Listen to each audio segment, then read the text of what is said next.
Importance to the work of the council, and indeed wish to congratulate everyone who's been nominated and appointed to sit in this committee. To my remarks, Honorable Judges present, Justice Mwita, Justice Mboya, distinguished members of the National Council on the Administration of Justice Standing Committee on Civil Justice Reforms, staff on the NCAJ Secretariat, ladies and gentlemen, good morning. First, let me congratulate all of you on your appointment to this esteemed committee. And today marks a momentous occasion as we gather for the inaugural meeting of the Committee on Civil Justice Reforms. This committee was gazetted on the 5th of August 2022 via the Gazette Notice number 9303 by the Honorable the Chief Justice to address some of the most pressing issues affecting efficient administration of and access to civil justice in Kenya.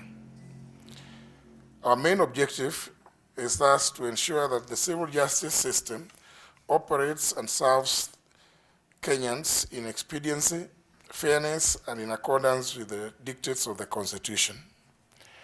Our agenda for the committee is huge, quite ambitious, but yes, so crucial, requiring much commitment for its success. To begin with, and broadly, we are required to identify, review, and formulate laws and policies, including institutional and administrative recommendations that are crucial for the better functioning of the civil justice system in the country. Ultimately, our reform outputs are expected to be impactful and transformative to the mwananchi, serving him justice and bettering his or our daily life. It is, on the face of it, a tall order, but again, an important call for and reaffirmation of our commitment to abide by the Constitution's provisions. Alongside this process, we will design mechanisms to identify barriers, be they legal, institutional, administrative, or financial, that impede the efficient functioning of our civil justice system. We will focus on land justice, constitutional petitions, employment, labor, family and succession disputes, and commercial disputes, among other civil matters. The current challenge is enormous. By the end of last financial year, about 409,152 civil matters were pending in court. By civil, I mean all cases except criminal. This data constitutes pending cases from the superior courts at 107,855 and a total of 301,297 pending cases from the subordinate courts. We surely require reforms to move these cases forward expeditiously. Colleagues, please note that the NCAJ has for a long time focused on criminal justice reforms at the expense of civil justice reforms.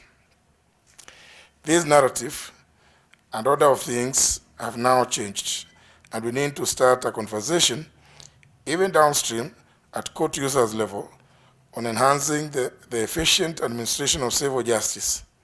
It's doable. Let's seize the moment. We must change the narrative that the administration of justice transcends criminal justice and covers also civil justice. As a committee is mandated to continuously improve our country's civil justice administration, we will enhance interagency collaboration to ensure its effectiveness in serving the Kenyan public. This collaboration will prove integral to implementing the recommendations proposed by the justice actors regarding civil justice sector reforms.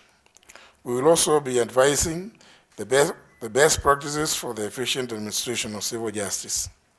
Most importantly, we will promote awareness among relevant stakeholders and ensure public participation in matters related to our mandate. This process will lead to a more inclusive civil justice system where every Kenyan is informed about the ongoing reforms. We need to be equipped with a comprehensive understanding of the reform priority areas and start thinking and proposing tangible interventions to surmount them. As you can see in the agenda, we will welcome our views on reform priorities today. We will continue with the conversation at a later date and in a more rigorous way and generate a strategy for 5 years and annual work plans for this committee.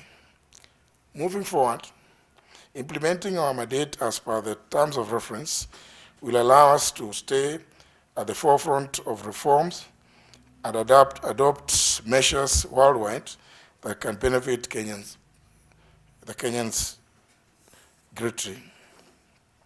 In summary, with your dedication and expertise, we will significantly change our civil justice system.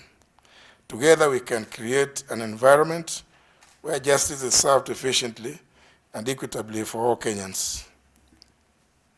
I thank you and welcome all of us into a new era of reinvigorated civil justice reforms in Kenya, and I wish all of us well as we endeavor to impact the civil justice sector. I now therefore declare that the NCAJ Committee on the Administration of Justice, Civil Justice, has officially inaugurated and welcome all of us to this first meeting. Ladies and gentlemen, chosen to read because I know the people with whom I'm dealing. In my previous workstation, we never bothered to read speeches because whatever you say goes. And you will find some statement to the effect that in that other system, or station in life, where we believe that sometimes politics is superior to law. You know, you will find that, and therefore, there we never used to read written speeches. But for this one, it's important that I have everything that can be recorded so that 5 years down the road, I can be held accountable to what was stated. And the others is usually very transitory, transient. Ninasema kwa Kiswahili, upepo inafuruta upande huu naenda upande hiyo. But here we must be focused. Therefore, we welcome and once again congratulate all of us for being appointed to this committee and wish that we all give it our very best. It's in the service of our nation. Thank you very much.